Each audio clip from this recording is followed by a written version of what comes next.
من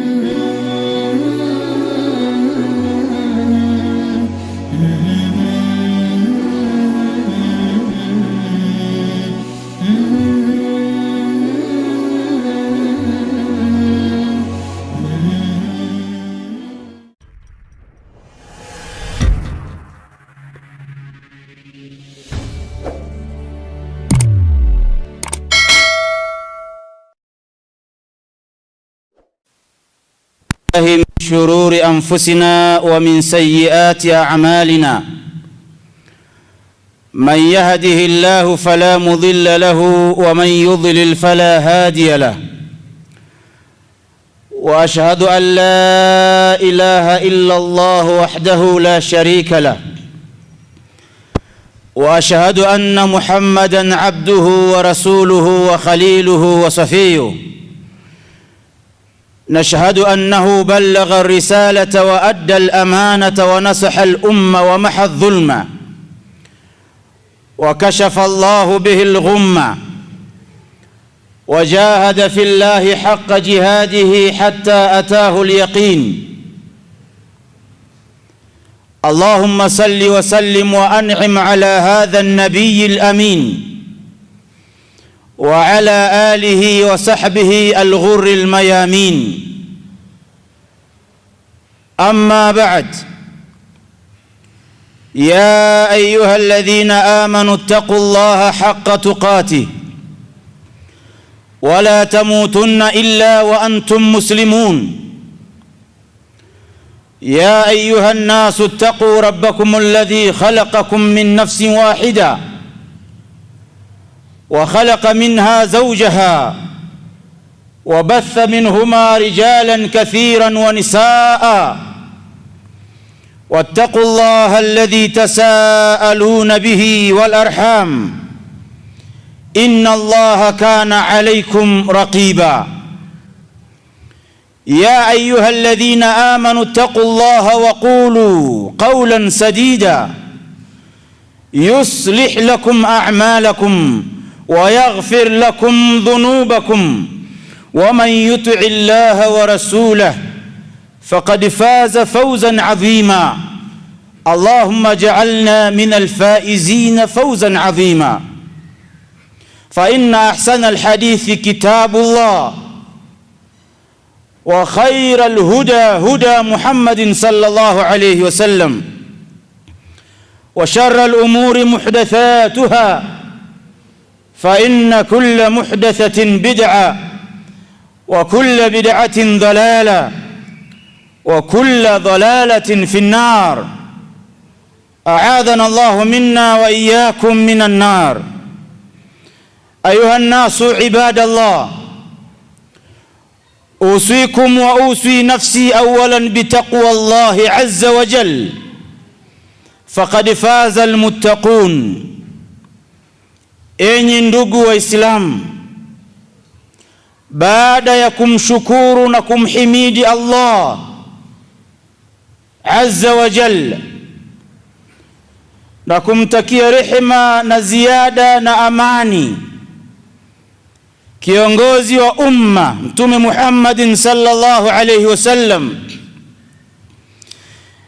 alladhi ballagha risala,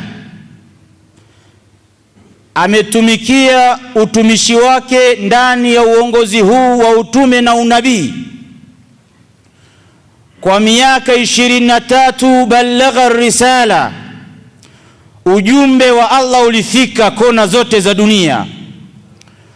Wa nasaha al-umma,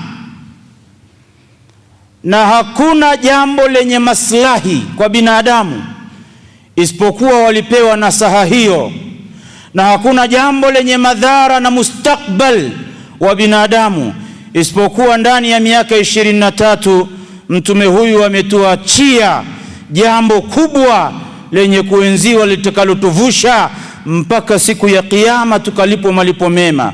Hadha huwa Rasulullah sallallahu alayhi wasallam, tarakana ala almahajjati albayda layluha kanahariha la yazighu anha illa halikun. Ukitaka katika nyanja ya ibada, hakuna ibada iliyoachwa kuelekezwa isipokuwa tayari umeshaelekezwa.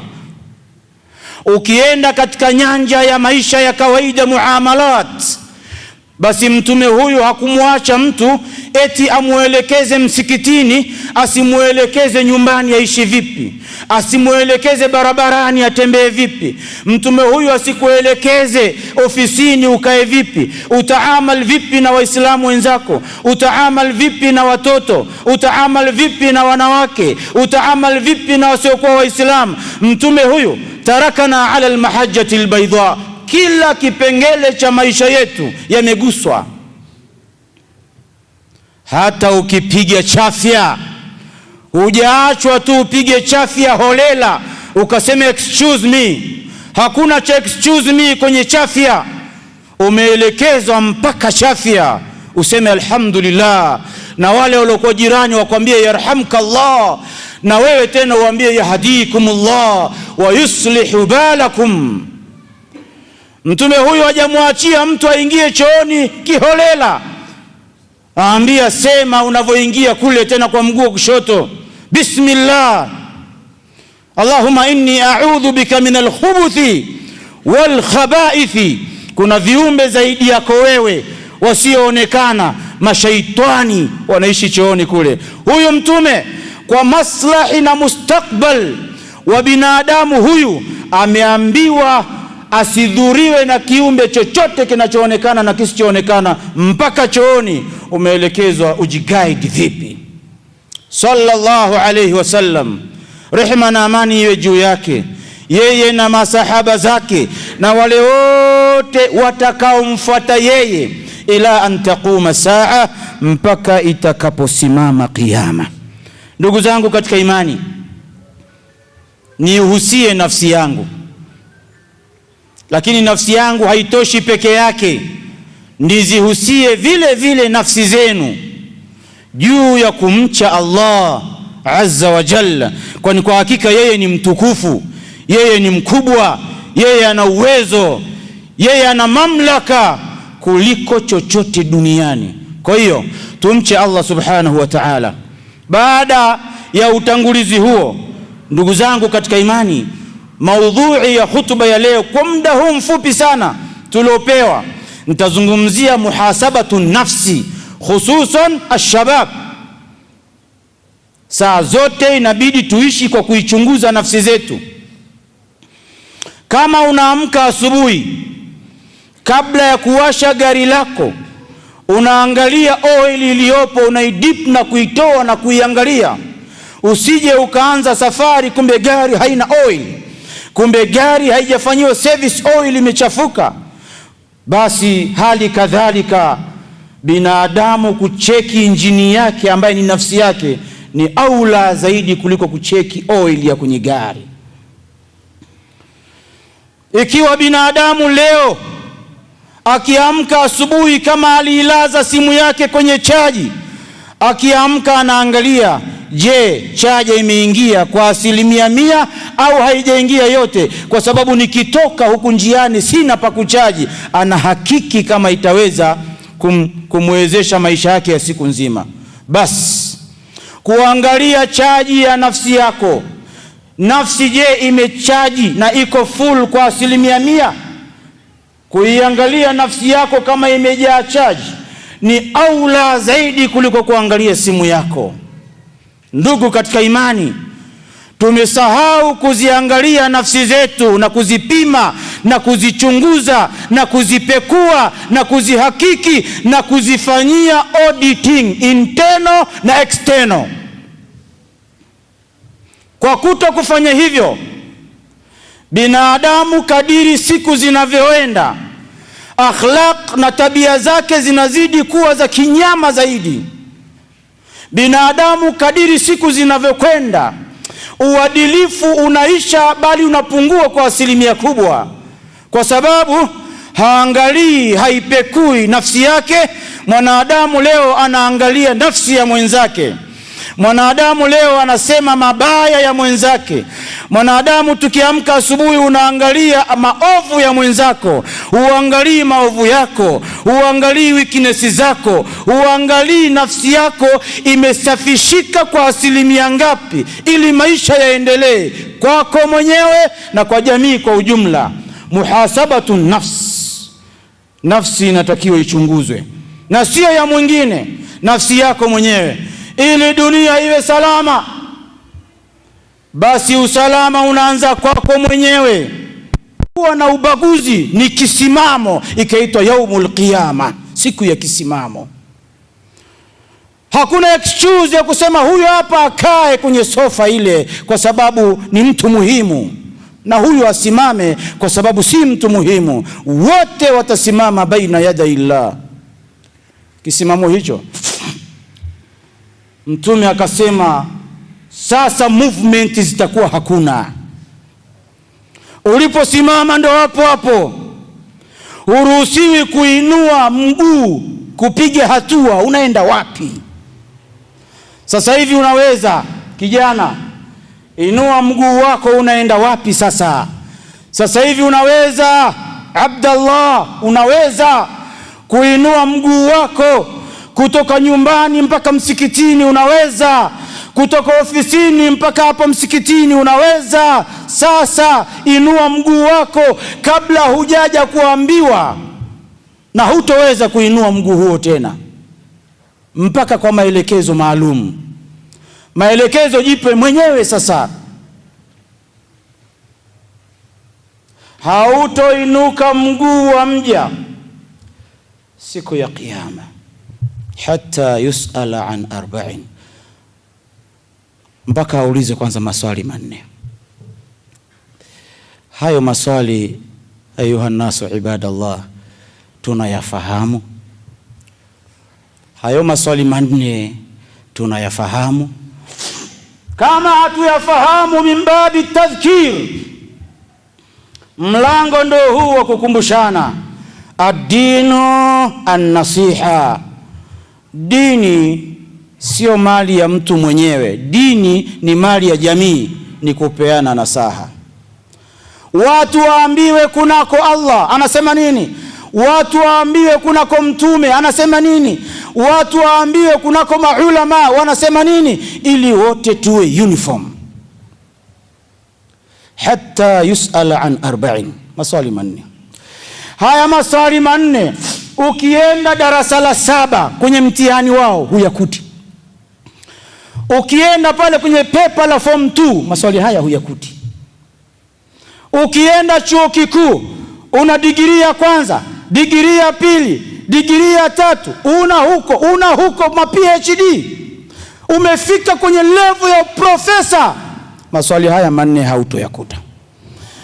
Unayakuta fi jamiati Muhammadin Rasulillah, unayakuta maswali haya kwenye university ya bwana mtume sallallahu alaihi wasallam.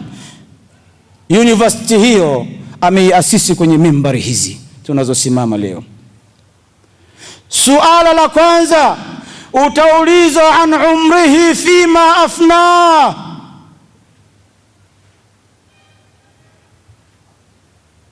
Utaulizwa kam afnaita, kam umruka, miaka mingapi umeishi duniani. Hili sio swali, ni maswali ya huku duniani. Umeishi miaka mingapi au una umri gani? Unakuta mtu anajifakharisha, sio mchezo, mimi nimekula chumvi bwana. Sawa, akhera tuhesabu idadi ya miaka uliokaa. Suala linakuja kaifa ishta, vipi umeishi, sio miaka mingapi. Sawa, toi miaka yako 50, vipi umeipeleka ile miaka 50 ukaimaliza? Kaifia, sio adad. Allah hataki idadi, Allah anataka ndani ya miaka 20 umeconcentrate vipi na kuichunga na kuchunga mipaka ya Allah subhanahu wa ta'ala. An umrihi fima afna. Swali la kwanza, umri wako umeumalizaje? Ewe kijana wa Kiislamu, unafahamu kama ujana ni umri? Unafahamu kama ujana ni rika muhimu na Allah amelieleza kwa umuhimu wake. Unafahamu kwamba kijana una nguvu kuliko mzee, kuliko mtoto. Unafahamu kwamba kijana una maamuzi ya haraka kuliko mzee, kuliko mtoto. Unafahamu kwamba kijana wewe ni hot cake. Mtume sallallahu alaihi wasallam akasema, 7 yudhilluhumullah fi dhilli yawma la dhilla illa dhillu. Siku ya kiyama kijana ana portion na position maalum ambayo imetajwa itapatikana kwa watu 7. Miongoni mwao shabun nashaa fi ibadatillah, kijana ambaye ameitumia nguvu yake, akaitumia akili yake, akaitumia manpower alionayo kwa ajili kuhakikisha kwamba yeye mwenyewe anasimama kwenye maadili na jamii pia inasimama kwenye maadili. An umrihi fima afna. Swali la kwanza, umri wako umeumaliza kwenye lipi? Ndugu zangu katika imani, katika umri, al-umru huwa ra'su mal kullu al-insan. Umri ndo ra'su mal. Unajua ra'su mal maana yake? Ra'su mal unasema rasilimali kwa Kiswahili cha sasa. Rasilimali, tunasema kuna rasilimali fedha, rasilimali watu, lakini umri ndo rasilimali kuliko rasilimali zote. Huwezi ukapata maisha huna umri, huwezi ukapata uongozi huna umri, huwezi ukapata mali huna umri, huwezi ukaitwa hivyo ulivyo kama umri wenyewe haupo. Kwa hiyo al-umru ra'su mal, kwa kuwa umri ndio rasilimali muhimu. Siku ya kiyama swali la kwanza litakaloulizwa, an umrihi fima afna, umri wako umeutumiaje? أقول ما سمعتم واستغفر الله لي ولكم ولسائر المسلمين والمسلمات فاستغفروه إنه هو الغفور الرحيم وهو البر الكريم. الحمد لله وحده والصلاة والسلام على من لا نبي بعده وعلى آله وأصحابه والتابعين لهم بإحسان إلى يوم الدين. أما بعد، أيها الناس عباد الله، muhasabatu nafsi, kuifanyia hesabu nafsi yako, ahamu shay, ndo jambo muhimu. Kabla ya kuhesabu nafsi ya mtu mwingine yeyote, anza kuhesabu nafsi yako. Wallahi kama tuko 400 hapa, kila mmoja kabla hajaangalia ya mwenzake aangalie ya kwake, maana yake watu 400 wote tuko sawa sawa na salama. Sisi watu 400 tutakuwa kioo kizuri kwa wale ambao watatutazama. Da'wa iliyokuwa nzuri kuliko da'wa zote ni da'wa ya kuangalia matendo kuliko maneno zaidi. Kwa hiyo ukibadilika kimatendo, na yanafahamika matendo mema na matendo maovu, matendo ndo yanafanya mambo yakabadilika.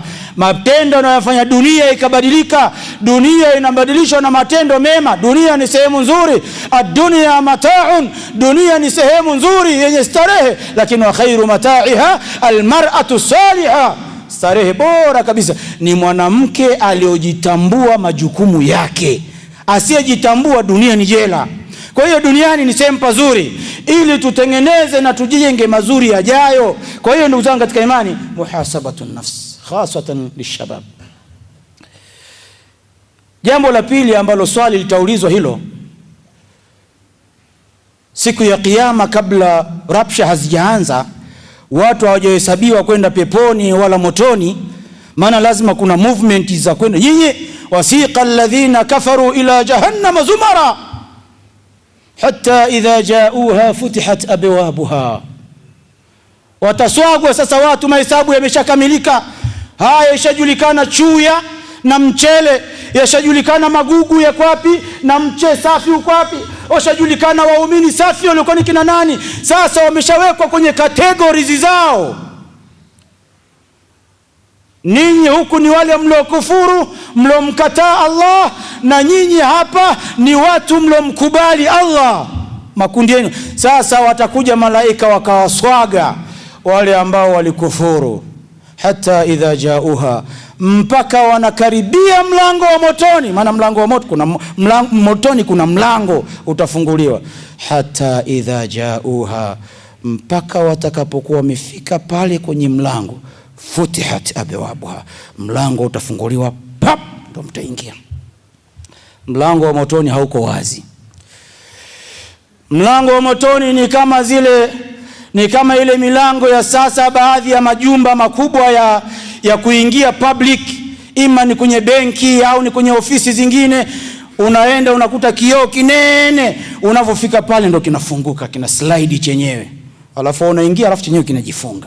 Milango ya motoni iko hivyo. Kabla hujakaribia mlango unakuwa umefungwa, ila ukisogea ina sense yenyewe kwamba huyu ni mteja ingia, mlango unafunguka. Sasa upande wa pili, wasiqa alladhina taqaw rabbahum ila aljannati zumara, na vile vile ile kategori ya watu wema waliojipinda kufanya mema pamoja na ugumu wao wakajipinda.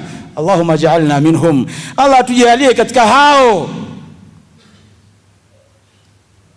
Mpaka wanafika kwenye mlango wa kuingia peponi, wafutihat abwabuha, watakuta milango siku nyingi iko wazi inasubiri wateja wa peponi. Tumuombe Allah atuingize sisi peponi na vizazi vyetu.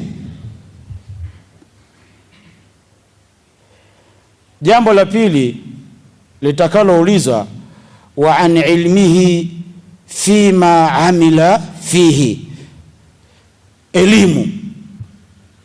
Kule ulioambiwa iqra, soma, ni amri. Wal amru yaqtadhi alwujub, amri ni lazima usome. Usome nini? Maf'ulun bihi mahdhufun, maf'ulu ameondolewa. Allah amesema soma. Usome nini? Kila chenye faida kwenye maisha yako ya dunia na kila chenye faida kwa ajili ya akhera, soma. Hajakwambia iqra alqur'ana, iqra basi, bismi rabbikal ladhi khalaq. Kwa hiyo kuna kitu kitaalamu kinaitwa maf'ulun bihi. Mbona kinachosomwa hakijatajwa kwenye Qur'ani hapa? Maana yake kimeachwa open ili usome kila chenye manufaa na maslahi kwako mwenyewe, lakini chenye maslahi katika jamii na chenye maslahi kwa ajili ya akhera yako. Usisome tu alimradi ukaacha vingine. Dunia inatakiwa uisome, na akhera inasomwa hapa duniani. Huwezi kwenda, hakuna darasa pale kaburini, unaisoma hapa pale unakwenda kupewa majibu. Kwa hiyo elimu ni kwa ajili ya kuifanyia kazi. Wa an ilmihi, elimu ulionayo ya chochote ulichonacho. Ndugu yangu, elimu sio makaratasi na mashahada uliojaza kwenye kabati. Mimi ni doktor, mimi na shahada hii, mimi na shahada hii, nimesoma kozi hii, nimesoma kozi hii. Mimi sio mtu wa kawaida. Wewe ni mtu wa kawaida. Tunachotaka kuona hicho ulichosomea kwenye matendo yako ya kila siku. Wewe unanufaika vipi? Jamii inanufaika vipi kwa elimu yako? Al-amalu bima alimta, elimu matendo kwa kile ulichokisomea. Enough. Elimu kazi yake ndio hiyo. Elimu kazi yake sio kukaa na kujinadi na kujitafahari, mimi na elimu kubwa kuliko wote hapa. Sio kazi ya elimu hiyo. Kazi ya elimu tukuone unafanya ala al-itqan kuliko mtu ambaye hajasoma. Kwa hiyo tuna swali la kuulizwa kunako na elimu zetu. Lakini jambo la tatu, wa an malihi min aina iktasabta wa fima anfaqta, tunahangaika kuchuma mali, kipato cha kuendesha maisha yetu. Tutaulizwa juu ya kipato hicho, amin halalin am min haramin. Hautaulizwa kwamba huu mkate, utaulizwa mkate ulikuwa umeupata kwa chumo la halali au umeupata kwa chumo la haramu. Kuweni makini ndugu zangu katika imani. Binadamu akichunga mambo matatu amefaulu.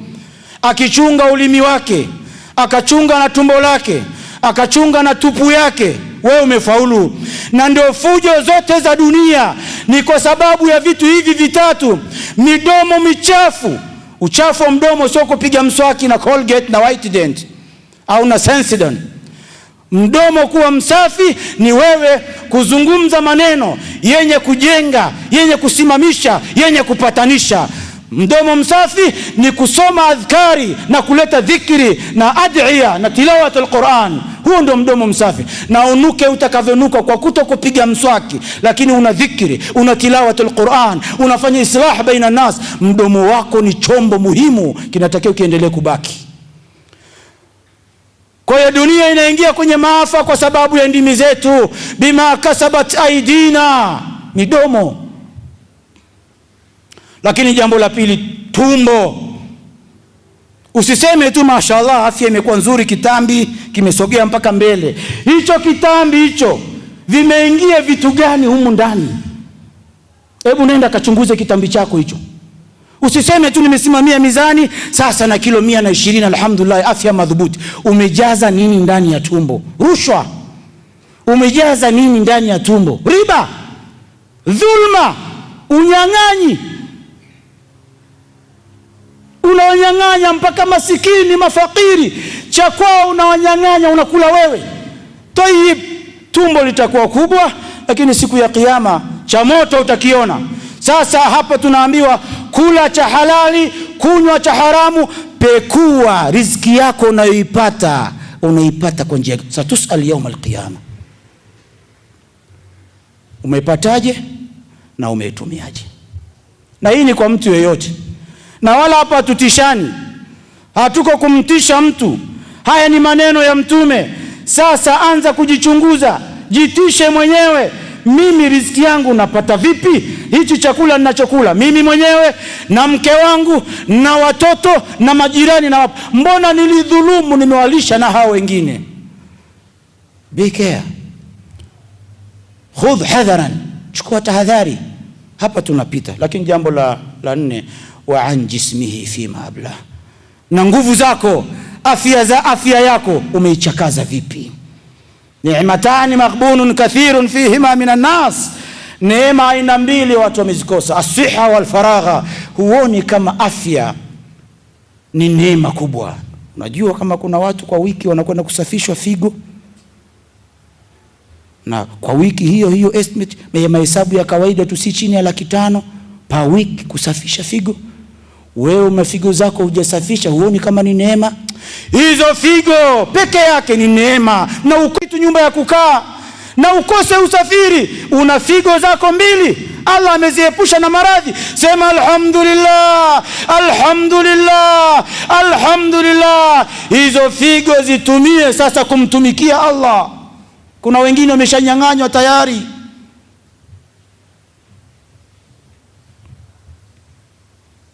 Ndugu zangu katika imani, muhasabatu nafsi, kila mmoja anawajibika aifanyie auditing nafsi yake kabla haija auditiwa. Hasibu anfusakum qabla an tuhasabu, zihesabuni haraka. Ukitoka hapa nenda kaangalie swala ngapi naziswali kwa siku. Ziko 5, mbona mimi naswali 3? Swala kwa siku ziko 5, mbona mimi naswali Ijumaa tu? Watu wanatoa sadaka, mbona mimi sitoi? Yani jihesabu mwenyewe, hakuna atakayekuja kukufunga pingu kwamba kwa nini hujaswali alfajiri. Ni wewe mwenyewe, jitie kitanzi, amka, acha kitanda, acha blanketi, acha godoro, muache mke wako hapo, nenda kaswali alfajiri. Wewe ndio ufanye maamuzi, hakuna atakayekufanyia maamuzi mwingine. Hasibu anfusakum qabla an tuhasabu. Inna Allaha wa malaikatahu yusalluna ala an-nabi ya ayyuhalladhina amanu sallu alayhi wa sallimu taslima. Allahumma salli ala Muhammadin wa ala ali Muhammad kama sallaita ala Ibrahim wa ala ali Ibrahim, wa barik ala Muhammadin wa ala ali Muhammad kama barakta ala Ibrahim wa ala ali Ibrahim fil alamin innaka Hamidum Majid. Allahumma arda an al-khulafa'i ar-rashidin minhum Abu Bakr wa Umar wa Uthman wa Ali wa an baqiyati sahabati Rasulillah sallallahu alayhi wa sallam ajma'in. اللهم اعز الإسلام والمسلمين وأذل الشرك والمشركين ونكس أعداءك أعداء الدين واختم لنا بخير منك يا أرحم الراحمين. اللهم اجعل جمعنا هذا جمعا مرحوما وتفرقنا من بعده مؤيدا ومعصوما، ولا تدع فينا ولا معنا شقيا ولا محروما. آتي نفوسنا تقواها وزكها أنت خير من زكاها، أنت وليها ومولاها. اللهم أصلح أئمتنا وولاة أمورنا، اللهم أصلح أئمتنا وولاة أمورنا. اللهم اغفر جميع المسلمين والمسلمات والمؤمنين والمؤمنات الأحياء منهم والأموات، إنك قريب مجيب الدعوات يا قاضي الحاجات ويا كافي المهمات. الطف بنا فيما جرت به المقادير وهون علينا كل عسير، فتيسير العسير عليك يسير برحمتك يا أرحم الراحمين. عباد الله، إن الله يأمر بالعدل والإحسان وإيتاء ذي القربى وينهى عن الفحشاء والمنكر والبغي، يعظكم لعلكم تذكرون. اذكروا الله العظيم الجليل يذكركم واسألوه على نعمه يزدكم ولذكر الله أكبر والله يعلم ما تصنعون. وأقم الصلاة.